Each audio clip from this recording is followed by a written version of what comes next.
society is basically set up to fund the lavish lifestyles of pedophiles. Kind of. All right, let's continue.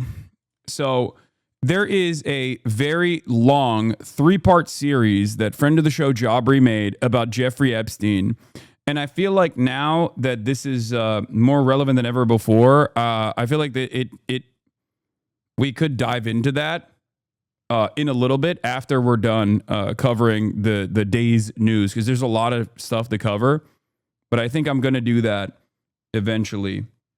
Prosecution, and we have filed a motion in court to unseal the underlying grand jury transcripts. But a federal judge in Florida declined to release grand jury information, which is supposed to remain secret, saying the court's hands are tied. 2 judges in New York are also considering similar requests. Maxwell's meeting here today comes as she is appealing her conviction, and the Justice Department just last week urged the U.S. Supreme Court to reject that appeal.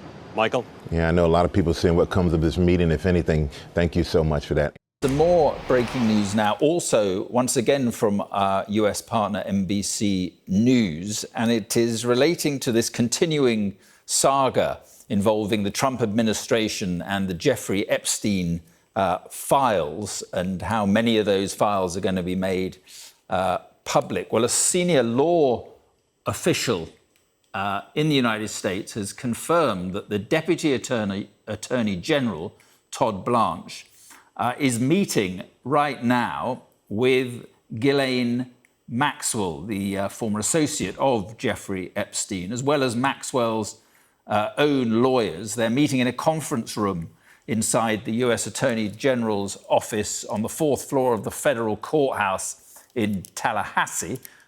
Ghislaine Maxwell, of course, in prison. And we don't know much more other than that the meeting is expected to last throughout the day. Let's bring in Spencer Kubin, who is a lawyer who's represented several of Jeffrey Epstein's victims. Thank you very much for being with us. And just first of all, I wonder what you make of this news that the Deputy Attorney General is right now in a meeting with Ghislaine Maxwell and her lawyers. Thank you for having me on today. You know, it's unfortunately discouraging. The reality is that this is the personal lawyer to Donald Trump. And why would he be allowed a private meeting with Ms. Maxwell? You know, the concern on behalf of the victims, and I've represented 9 of the victims, including victim number 1 here in Palm Beach, Florida. The concern is that he is going in there to somehow persuade Ms. Maxwell to either not testify before the open house and Congress, or to give her some kind of a deal to where if she leaves out certain names, that she'll get some kind of a lighter sentence. What the victims want is a full and open disclosure immediately, not only from Ms. Maxwell to Congress, but also a full and open disclosure of all the documents maintained currently by the FBI. For example, we know that they have over 1,000 hours of videotapes, surveillance tapes that were taken and preserved from inside of Epstein's mansions. We want those released immediately. And President Trump could do that with a swipe of a pen and an executive order tomorrow if he chose to do so. Right. So you see this as President Trump clearly getting involved. Speaking of lawyers, have you noticed our favorite Eastern lawyer has been oddly quiet about this whole Eastern stuff? What? Who's our favorite Eastern lawyer? What are you talking about? Who?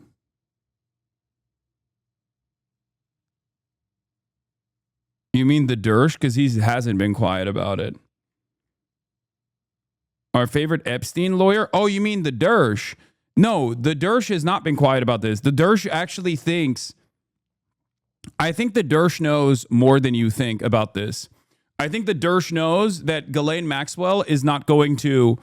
Ghislaine Maxwell's testimony is going to be false, most likely, and that it will absolve both the Dersh and also Trump. So he's been actually pushing for... He's actually been pushing for the Ghislaine testimony in this whole issue. You know, I mean, his Deputy Attorney General, I repeat, meeting Ghislaine Maxwell as we speak. So, what do you think of the way President Trump has handled this whole issue. On the campaign trail, he was all for releasing everything. Now suddenly he's not. What do you make of it broadly? Well, it's frustrating. It's obviously incredibly frustrating. You know, the victims believed him and took him at his word that he was going to get into office and immediately release everything. We have said since this whole thing started, and this goes back, by the way, to 2006. This is going on almost 20 years of this Epstein saga. And we have always maintained that this was a broad conspiracy, that it was a sexual pyramid with Epstein and Maxwell at the top of the pyramid. But there were many people involved in these sex scandals throughout the world. And we want them all disclosed. We want the public to hear from the FBI's files about everyone that was involved in this scandal, not just Maxwell and Epstein.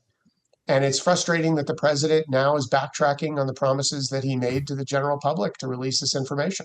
So you have no doubt there are lists in these files. I mean, how significant is this revelation? Well, I say revelation. The White House is saying it's fake news, that there are multiple mentions of Trump in these documents. So, in reviewing the discovery that we had in the cases that I litigated, there was never any per se list. So no one ever showed us, and we never saw a discrete actual list of people. What we did see are phone books and message pads of people that were calling the home and making arrangements for women and girls to be sent over to their house. And then those arrangements would be made by Ghislaine Maxwell. So, is there a quote unquote list? I never saw it. I don't know that one exists, but that doesn't mean that there weren't a whole bunch of individuals that were taking part in this entire, scheme, this sexual exploitation scheme. And, look, Donald Trump. It's not even just the sexual exploitation. Remember, it's not just the sexual exploitation, okay? There is more than just that. Because, again, there are a lot of financial entanglements.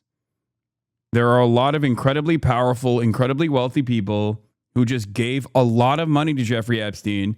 We need to know what that was for. We need to know who was giving money to Jeffrey Epstein, why they were giving money to Jeffrey Epstein.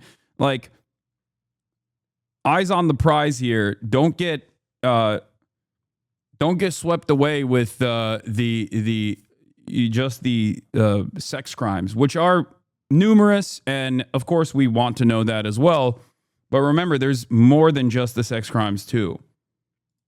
It was admittedly close friends with Jeffrey Epstein for many years. We've seen him in numerous photographs at numerous events and parties with him. So if he's innocent and there is nothing that is, scary to him in these files, release them.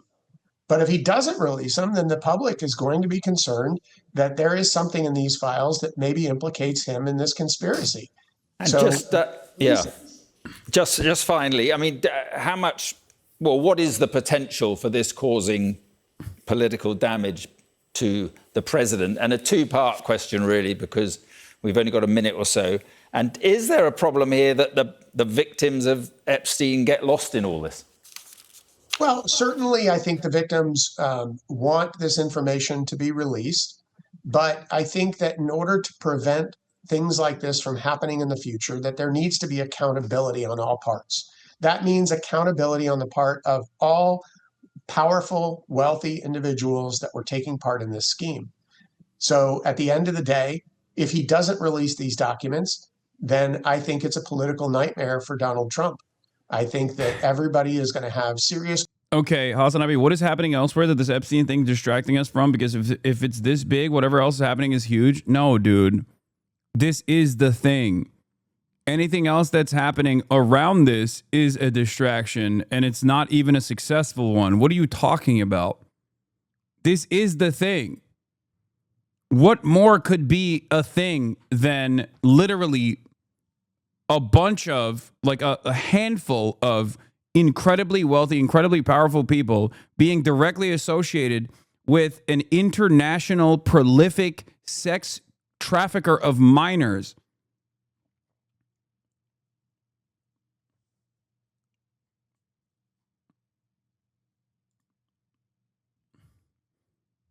Gaza is starving to death. That's the thing. No, this is not even a distraction away from Gaza being destroyed and annexed. We cover that every single day. And trust me, for a lot of people in the Western world, they don't need much to avoid thinking about that. Okay? They don't need like a distraction to shift their attention and priorities away from the children of Gaza starving to death every single day. The unfortunate reality is many people turn a blind eye to it without any sort of additional distractions.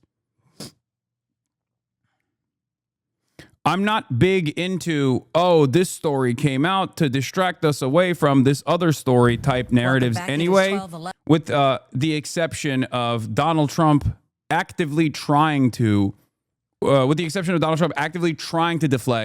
and actively trying to move away from the Epstein stuff by basically bringing up, Barack Obama doing a coup or whatever the fuck he's been doing desperately.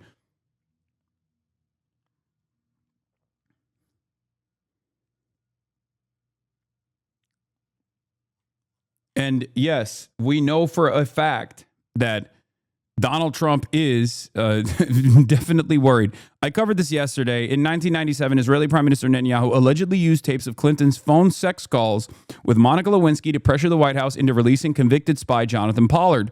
Clinton reportedly told Lewinsky that a foreign embassy had tapped their phone. The story, long buried, resurfaced amid speculation about Israel's role in blackmail operations tied to Jeffrey Epstein.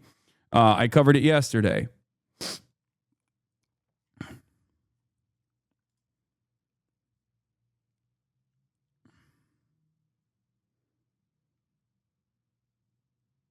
The reason why the left has so much infighting is because we can't agree to what to focus our attention on. That's not even true.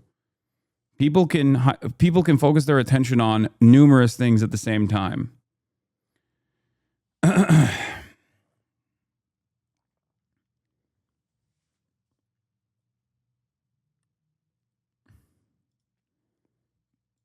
Today, the U.S. Deputy Attorney General is expected to meet with Jeffrey Epstein's former girlfriend behind prison walls. Rebecca Castor has more on what prosecutors are hoping to uncover.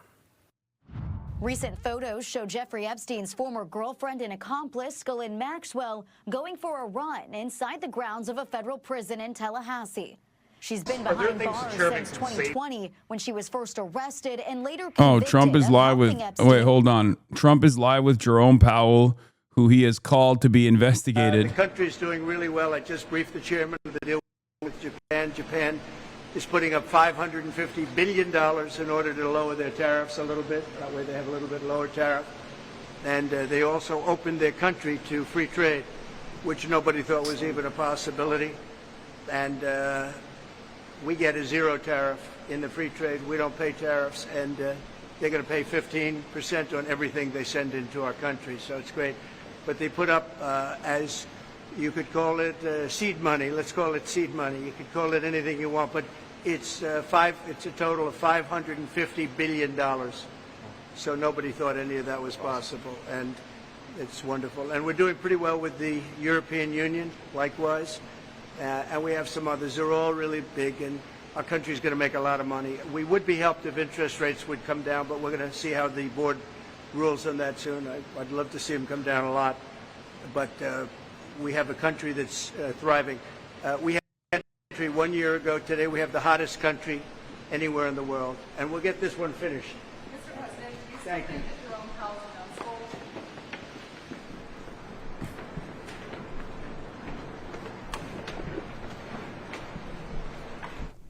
Two observations out the gate. Oh my God. What is this, bro? What is happening? What is all of this? Jesus Christ.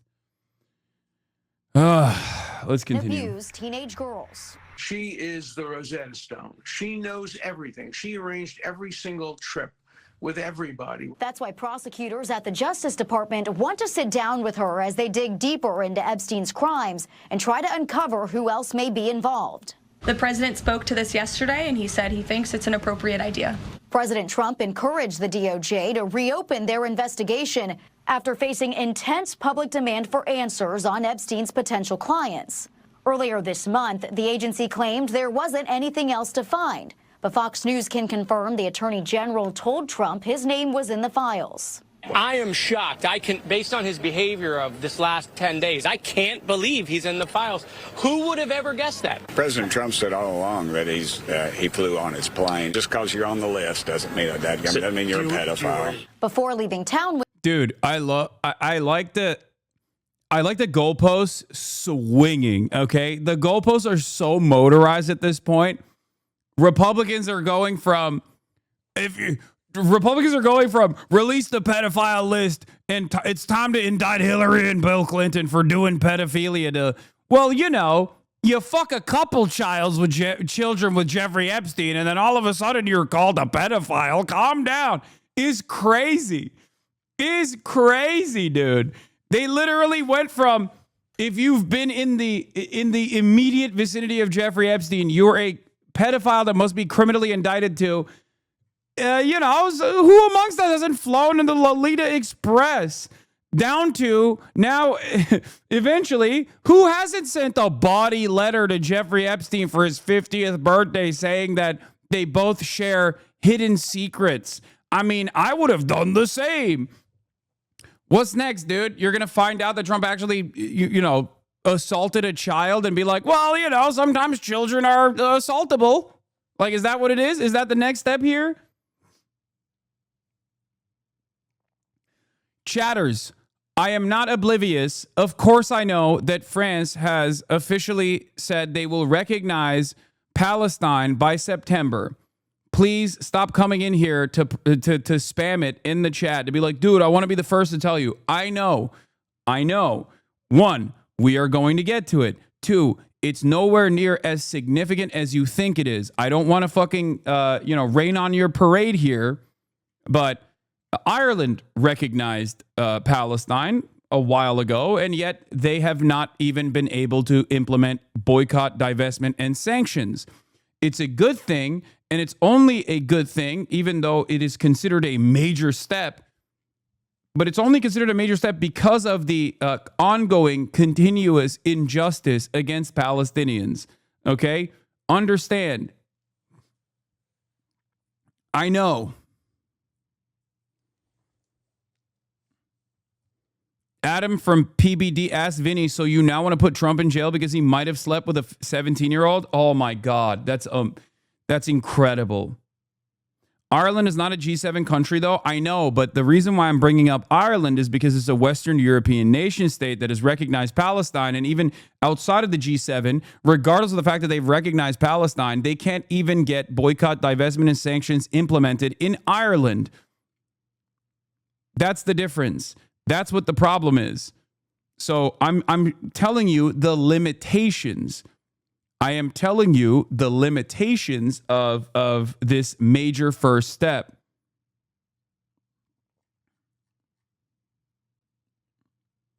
Obviously, every step in this direction is good. Every step in the direction of recognizing Palestine as a nation state is a good thing.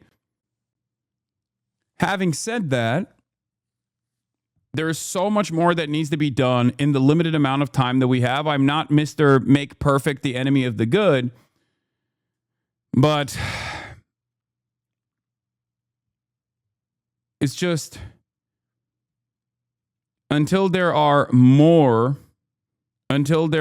more to be done, until there is actual sanctions. This is just a first step that should have happened a long time ago. Wednesday, a House subcommittee voted to subpoena the DOJ for the Epstein files, and the Oversight Committee announced it will also interview Maxwell in prison. What is Donald Trump hiding that he won't release the Epstein files? Ghislaine Maxwell's attorney says she wants to talk to the DOJ and will tell the truth, but neither side will discuss whether a deal will be cut for her cooperation. In Washington, Rebecca Castor, Fox 32 Chicago. Well, now let's head to Capitol Hill, where the House Oversight Committee said it will subpoena the Justice Department for those Epstein files. That's according to a committee spokesperson. There's a policy goal to recognize it during/after the rebuilding to be governed by one of the collaborator Gulf states. It's been around for a while. That's not a victory. It's a checkbox for Israel. Yeah. Well, a group of Republicans joined Democrats to pass the motion. It was introduced by Democratic Representative Summer Lee. This was an 8-2 vote yesterday. The committee will also issue subpoenas to several other people, including Bill and Hillary Clinton, James Comey, Merrick Garland, and William Barr. This comes after the committee subpoenaed longtime Epstein accomplice Ghislaine Maxwell for a deposition next month. NBC News Capitol Hill correspondent Julie Sirkin joins us from Washington with more on all this. Julie, good morning. Obviously, this is the big news this morning. First, tell us, what do these subpoenas mean? Does it mean the public gets access to these files? We get more information from them? What happens next? Not so fast, but this is a significant step, Savannah, and good morning to you, forward in the House Democrats' efforts to try and push this story along. But Republicans are definitely helping them out. You mentioned some of them voted on that panel to advance these subpoenas, in part because Republicans did try to soften the blow of forcing the administration's hand, essentially crossing the president here, by including the names of other officials that are red meat to the base, like Hillary and Bill Clinton, like William Barr, like Loretta Lynch. All of these officials and individuals that the public has probably not heard of from years in any kind of official capacity, people that haven't been in power for a long time, but certainly people that the Trump base continues to want to spread theories about. And so Summerlee, a Democrat from Pennsylvania, offered a motion to subpoena these files from the Department of Justice. They would be unredacted. Congress would have them in full. And it really depends on when James Comer, the top Republican on that panel, signs off on the subpoena. But again, he signed off on the subpoena to Ghislaine Maxwell pretty quickly. So the Democrats expect the same here. Julie, as someone, obviously you've been on the Hill for a long time, we know how much things usually fall along party lines.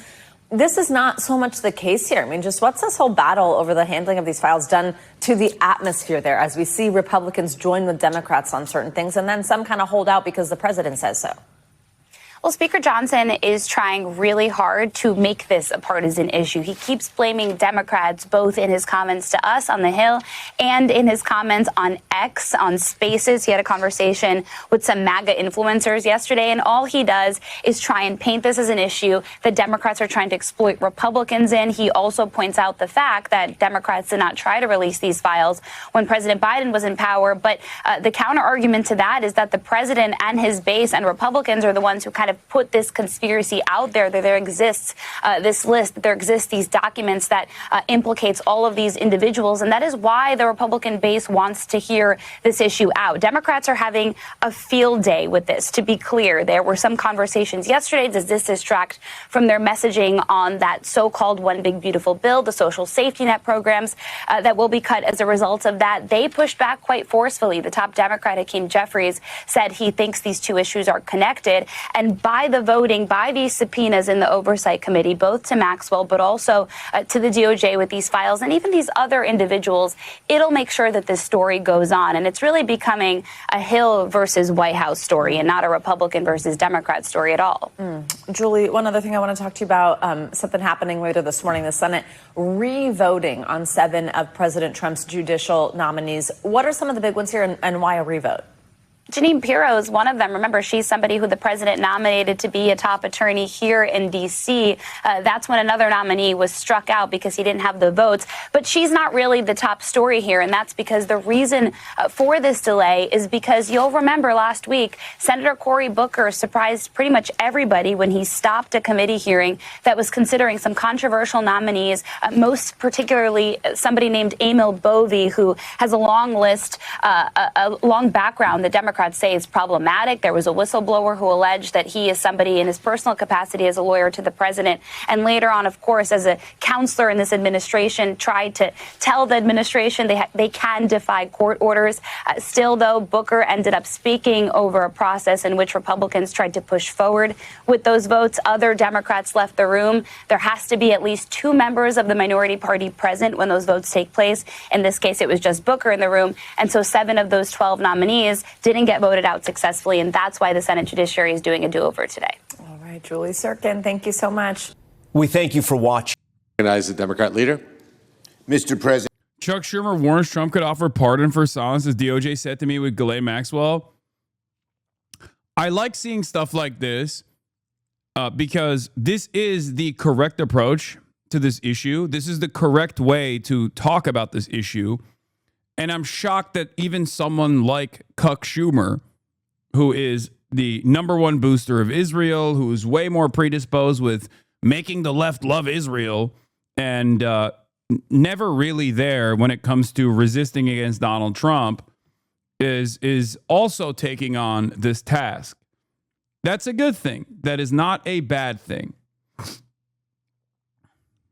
Okay? It's surprising. It seems like the Democrats are, at least at this point, like forced to say the correct things here instead of just turning around and complaining about how you got hoisted by your own petard, you trafficked in conspiracies, and now the conspiracy heads are getting mad at you. Because like that was the initial reaction from a lot of Democrats, a lot of top Democrats, including Nancy Pelosi, and I did not like that. I was worried.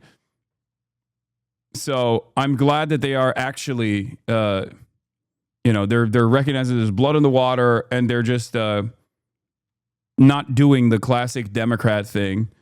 Of course, I still, my expectations, Leisha Miller has a recent video on Emil Bovey, can't send links because I'm too broke. Okay, well, you're also taking an hour off because you keep spamming it over and over again. So not only are you broke, but you're also, you have to be quiet for an hour. I'm sorry. After the 8th time you spam that, I'm going to fucking give you an hour off. Hasan, that's so mean. No, it's not.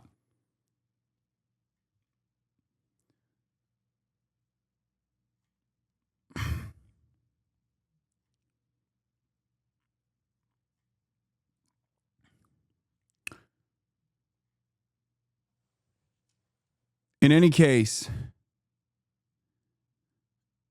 back in the day, that would have been a perma. True. I'm much nicer man nowadays, especially coming off my. No, I'm not interested in the video. I'm not going to watch the video. Please stop. I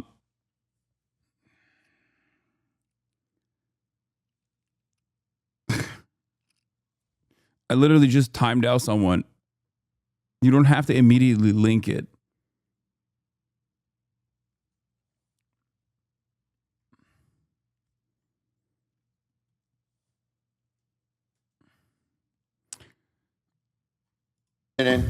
Today marks the first day of the House embarking on their Epstein recess. And already, the story Republicans hoped would quietly fade is growing louder by the hour.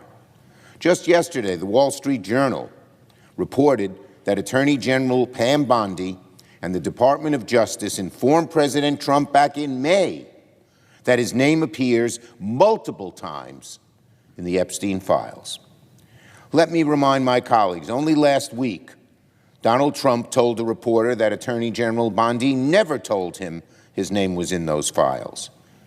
Now we know that this was a lie, plain and simple, a red-faced lie. And this revelation raises not just serious questions about President Trump, but about Attorney General Bondi herself. Bondi has proven to do all of Trump's bidding. No matter what way you slice it, General Bondi lied to the American people. She told us we'd see the report. She told us it's on her desk. Then we're told there's no report. So you can understand the deep skepticism Americans have when they hear that today, Bondi's personal prosecutors, yes, the very ones under her direction, are preparing to interview Ghislaine Maxwell, Jeffrey Epstein's longtime accomplice behind closed doors in Florida. Let me repeat, under no circumstances should anyone from Donald Trump's Department of Justice be allowed to privately interview Ghislaine Maxwell. The conflict of interest just stares you in the face, and it's unacceptable. If you've been following this saga, and given how the White House and Speaker Johnson have so mishandled it, and who hasn't been following it, you know exactly why this moment is so dangerous. There is every reason to fear that Donald Trump could offer Ghislaine Maxwell a pardon in exchange for silence. That's crazy. Our impact.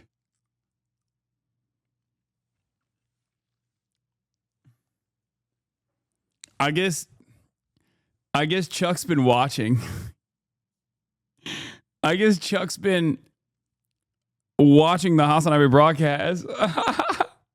Chatters, you no longer have to feel embarrassed that you call Ghislaine Maxwell around your family, considering that, you know, Senator Chuck Schumer, Democrat of New York, is also calling her Ghislaine Maxwell. It's now in the Senate. It's in the Senate record.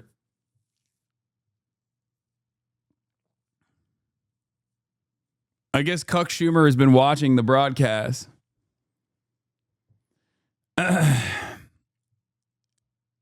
It is unacceptable. He is right. I'm right there, Hasan. That's right. Chuck Schumer official. Following since 2021. Yeah. Old Chucky is a HasanAbi head. Or even worse, phony exoneration. Let me be clear. Trump is sending his personal lawyer, Todd Blanche, to try and execute a corrupt cover-up, potentially offering leniency to a woman who also abused the victims. Enough. Enough. Enough with the hiding. Dude, I cannot think of a less compelling speaker. It's just like remarkable how bad he is. It almost feels like he's trying to be boring. Like when he's reading from a piece of paper, and when he says enough, he's like, enough. Enough, I say. We must figure out the truth. Enough with the excuses and enough with the cover-up. The American people deserve transparency.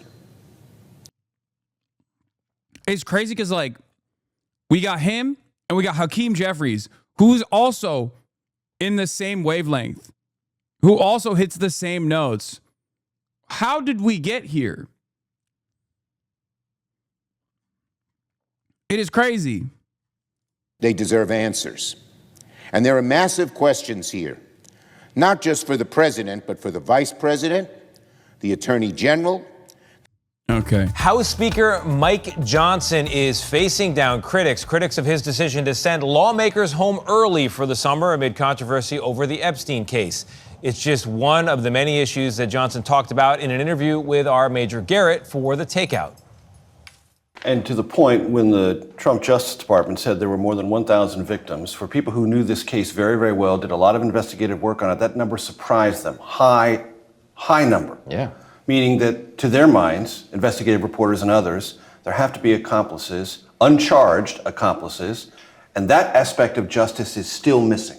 Yes, and it's of great concern to us. I mean, we want full transparency. We want everybody who is involved in any way with the Epstein evils, let's call it what it was, to be brought to justice as quickly as possible. We want the full weight of the law on their heads. But when the Justice Department said in that same two-page memo, there's no reason to pursue further prosecutions, many said, how can those two things be properly aligned? These are good questions. I don't know. I've never seen the Epstein evidence. It wasn't in my lane. But I have the same concern and question that a lot of people do. And look, I think the president This is not a hoax, in other words. Oh, it's not a hoax. Of course not. Uh-oh. I mean, that's crazy to step out of line. Trump said everybody's calling it the Jeffrey Epstein hoax. Excuse me.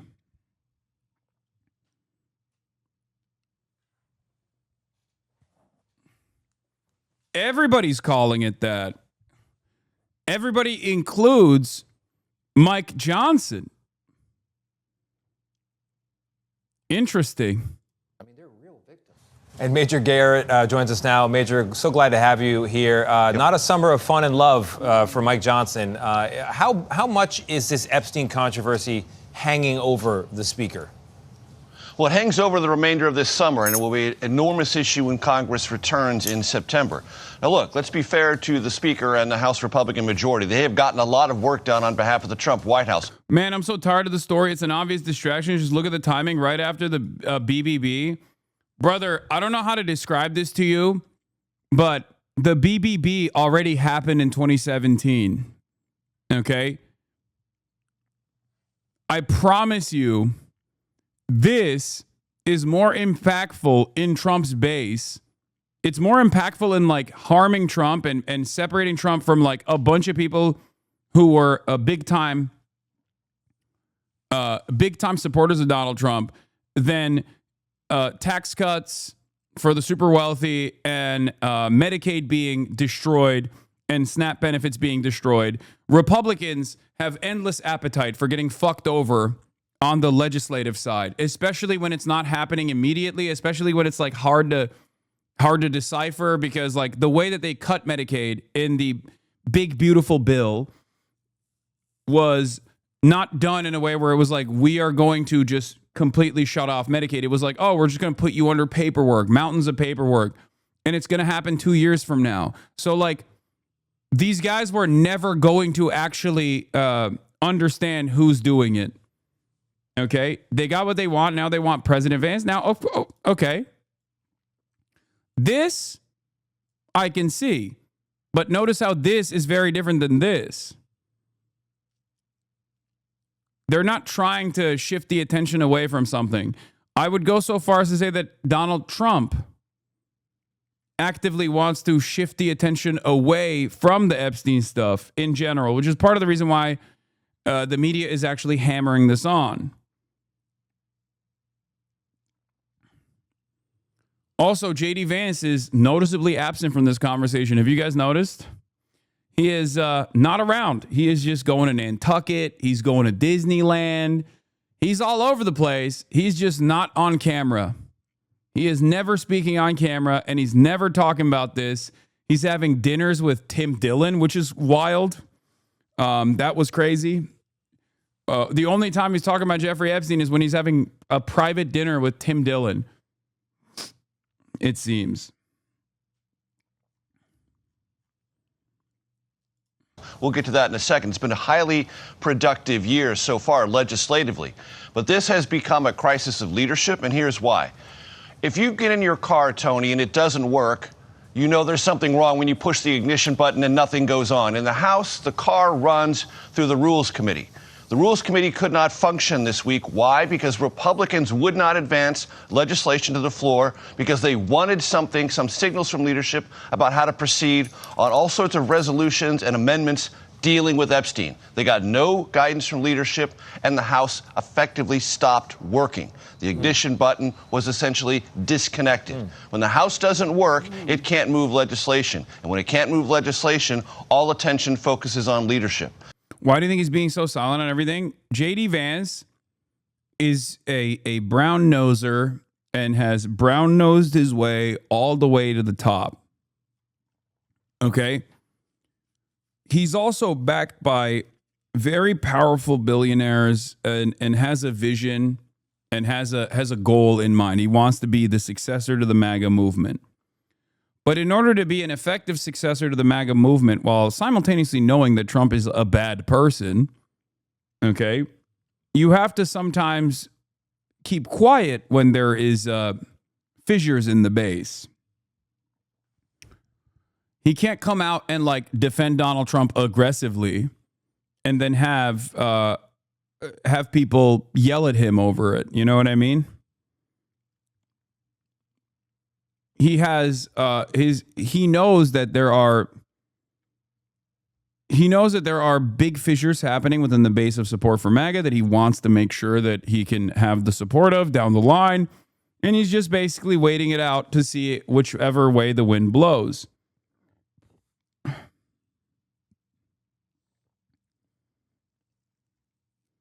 The only time he made a statement was on the Wall Street Journal article, and he angled it in the same way that like Megyn Kelly did, where he was like, this is obviously such a stupid reason for Wall Street Journal is just trying to do the fake news. Like that angle of attack is appropriate for the MAGA base, okay? That angle of attack is like, oh, it's fake news, media going after Trump for silly things again. Like you can still message around that. And what leadership is doing right now is deferring to the president and the Trump Justice Department. But as the speaker just said, justice must be served, which means there have to be more prosecutions, more transparency. And if that doesn't manifest in August, when Congress comes back in September, this is going to be a significant and irritating political issue for the leader.